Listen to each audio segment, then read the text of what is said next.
Hello, my name is Audrey binti Lazin. My other group member is Asmiza, Vinita, Puja, and June. Today we will present our modeling in economic assessment. The topic that we choose is the impact of climate change on environmental climate change on Malaysia economic performance.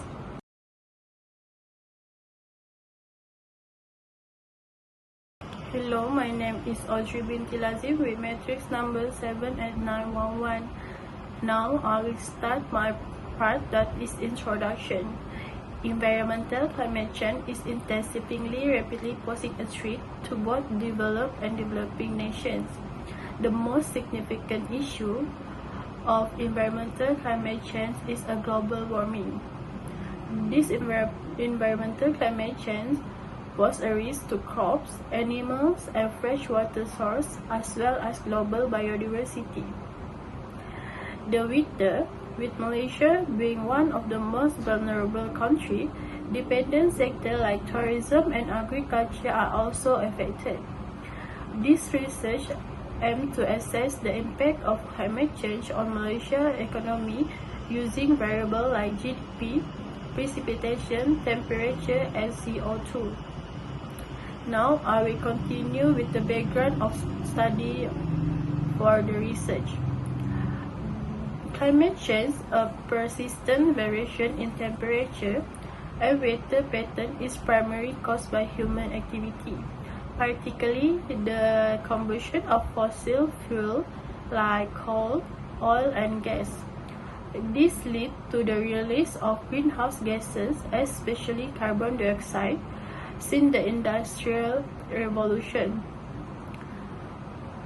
For Malaysian GDP, has grown steadily over time with average 8.6%. The country economy accounting for 0.8% of the global economy is heavily reliant on manufacturing and agriculture, which can be affected by increased frequency of extreme weather events, altered precipitation pattern, and rising temperature.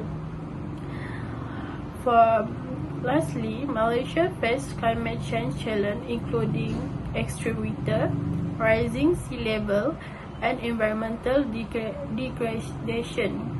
Green investment in renewable energy infrastructure and sustainable agriculture can mitigate risks and drive economic growth.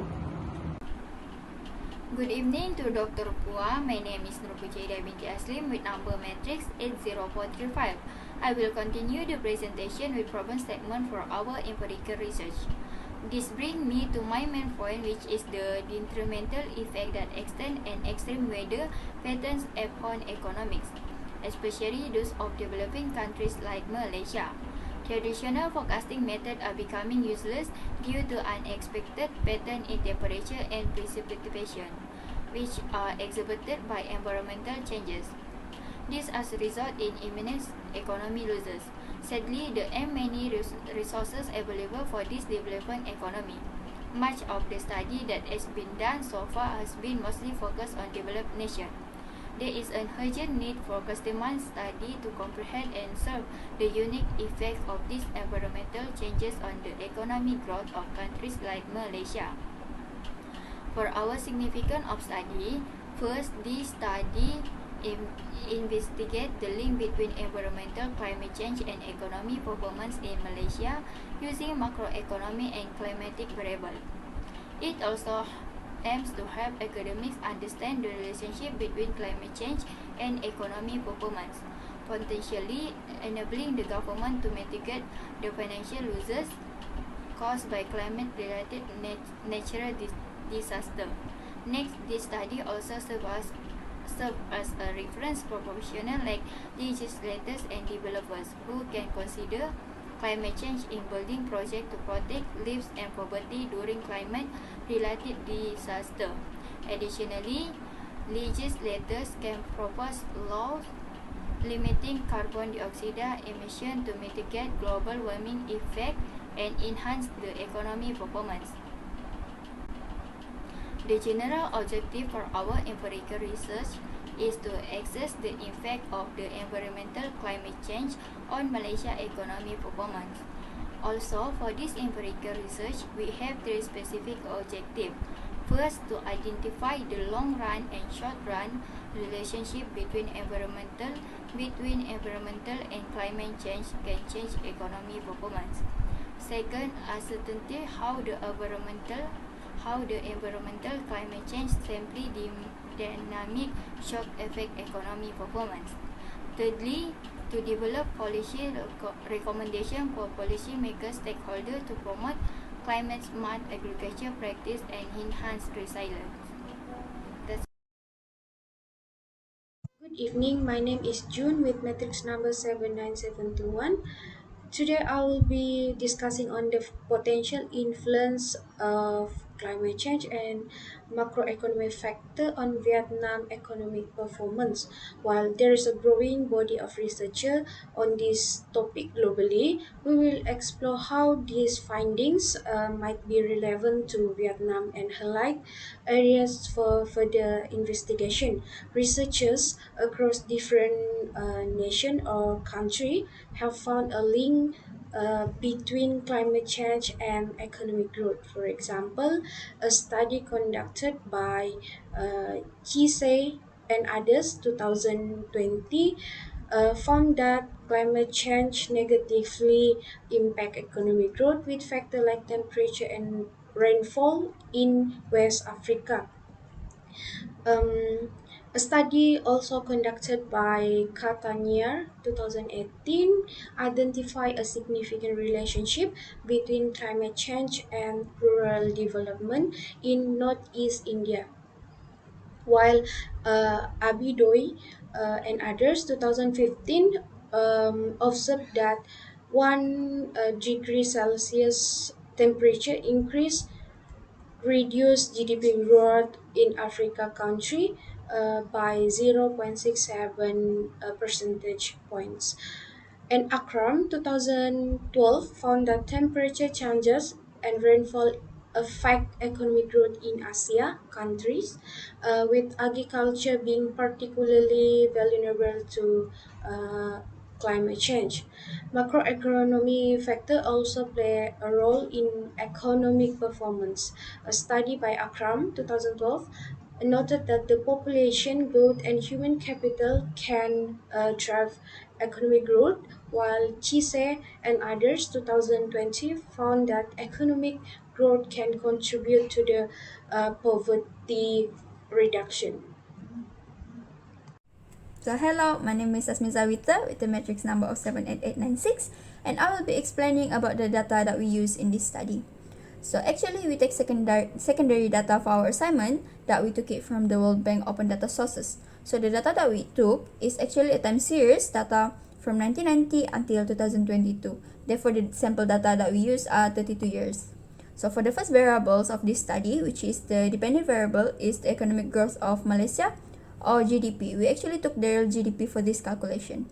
For the independent variables, however, is the annual precipitation, or will be used as PPT on this study, the temperature, the CO2 emission, and the government expenditure. Now that we have collected all the data, we come up with the equation that is like the slides above. So GDP is the economic growth of Malaysia, the CO2 is the emission in Malaysia, the PPT is the precipitation in Malaysia, the temp is the temperature in Malaysia, and the GEXP is the government expenditure, while the E is the error term. Now, let's get into the methodology of the data. The test that we use to calculate this time series data is the unit root test, in which we need to find whether the data that we collected was stationary or non-stationary. This helps us to see whether the data that we collected fluctuate or constant over time.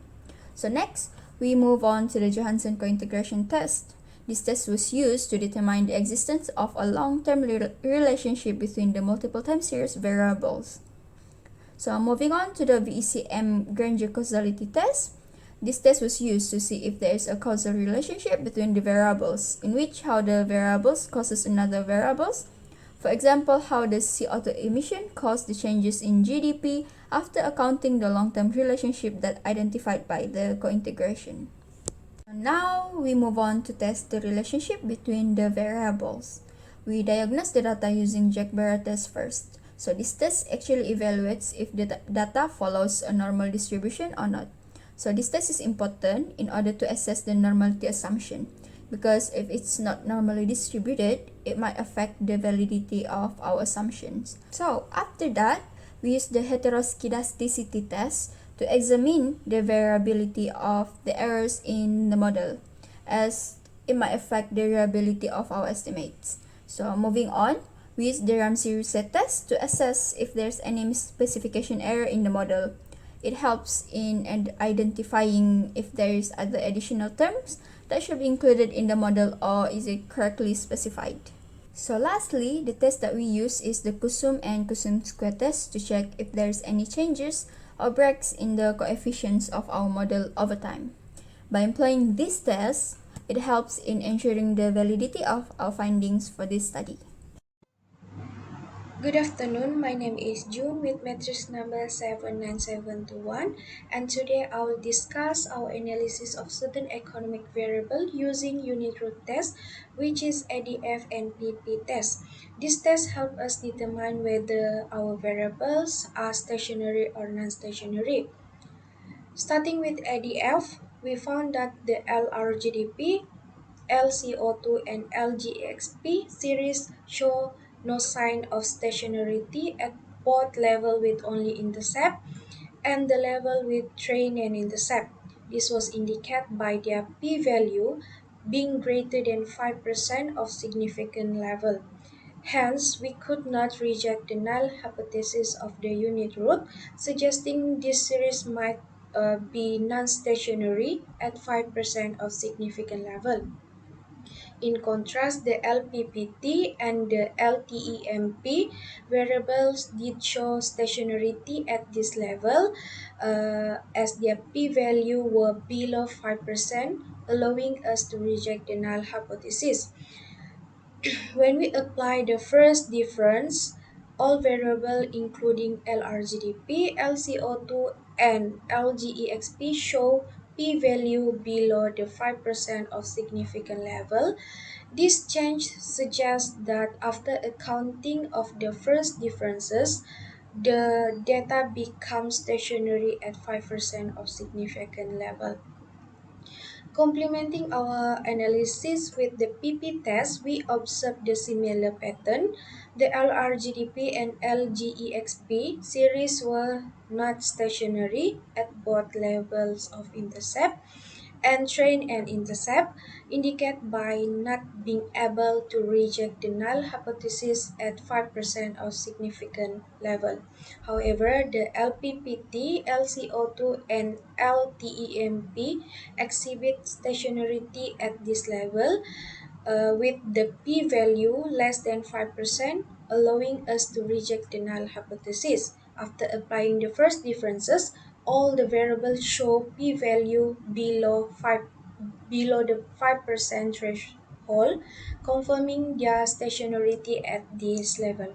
In summary, the combination of ADF and PP tests reveals that while some variables initially appeared non-stationarity, they demonstrate stationarity after the first difference, and this finding is crucial for our time series analysis, confirming the stability and predictability of our data at the 5% of the significant level. That's all from me. Thank you. Good evening, Dr. Phua. I'm Vinita Kumar and my metric number is 81451. I'm going to present about chapter 4, which is result and discussion starting from Johansen co-integration. As we can see, the trace statistic value is greater than critical value and statistically significant, which leads the null hypothesis of r equals to 0 and r equals to 1 got rejected. As for the max eigenstatistic value for all the null hypotheses is lower than the critical value, which indicates that they are no co-integrating vector. According to the result, we can assume that they are two co-integrating vector in the long run. Next, for normalized co-integration, we can obtain the estimated coefficient by normalizing the independent variable with dependent variable. So as we can see here, if 1% precipitation, in short form PPT, increase, then the real gross domestic product of Malaysia will increase by 0.908%. Along with the temperature increase by 1%, then the real GDP will increase 10.310%. However, carbon dioxide emission, which is LCO2, negatively impact the real GDP, where 1% increase of LCO2 will decrease the RGDP by 0.088%. And finally, 1% increase of government expenditure will increase the real GDP by 0.816%. As for the VECM Granger causality test, X statistic indicate the short-run relationship and ECT indicates the long-run relationship. And via the result, we can conclude carbon dioxide emission, which is LCO2, is the most endogenous variable which influence the real GDP of Malaysia with a coefficient negative 0.655 and T statistic negative 4.131. That is statistically significant. Furthermore, LCO2 and LRGDP also recorded a bidirectional relationship in short term, where the real GDP causes the CO2 emission, and CO2 emission also impact the real GDP and the government expenditure. Along with that, several diagnostic tests have done by our group for this project, such as Jaguar Bera, with the probability of 0.83%, means the model is normally distributed, and Bridge Godfrey LM tests to estimate the serial correlation concluded that there is no serial correlation between variables, with the higher probability of 0.489, which is more than the significant level of 5%. To know the existence of heteroscedasticity problem, we used Arch method, and luckily the probability is 0.522, which also is more than a significant level of 5%, and accept the null hypothesis that there is no heteroscedasticity issue.